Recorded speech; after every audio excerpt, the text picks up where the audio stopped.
A nova medida en vigor dende o mes pasado permitirá aos mexilloeiros manter as concesións das súas bateas por un período de 50 anos fronte aos 30 que contemplaba a anterior normativa. Tamén se verá incrementada a duración das concesións para os cultivos experimentais de 3 a 5 anos. Hai determinadas partes do sector que queren seguir facendo experiencias en cultivo en batea, pois se prolongan as bateas experimentales dun plazo que tiñan antes de 3 anos a 5 con un doble motivo. Unha, darlle maior espacio temporal para que poidan desenvolver a súa experiencia e outro, poder compaginar esa duración do proxecto de experiencia que queiran facer para facelo compatible ca percepción de axudas que poidan vir da Unión Europea, posto que as axudas non se poden dar se o proxecto é inferior aos 5 anos.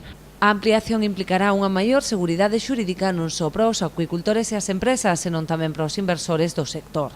Así o destacou o presidente da Asociación de Produtores Mexilloeiros de Cabo de Cruz, que esta mañá exercía de anfitrión na visita da conselleira á localidade boirense. Unha seguridade xurídica, porque agora hai un relevo xeracional de bateeiros.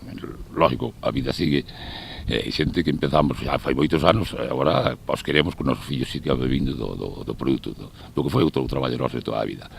Porque isto non nasceu do día para a mañán, isto é un proceso moi largo, e dos anos 63 ou 60, os anos 60, hasta ahora o mundo evolucionou. Entonces queremos que os nosos fillos sigan bebindo, poder seguir bebindo do mexillón. Rosa Quintana tivo ocasión de visitar varias bateas da asociación para comprobar de primeira man o traballo que realizan os seus profesionais. Na actualidade, a entidade conta con máis dun 100 de asociados e 154 bateas.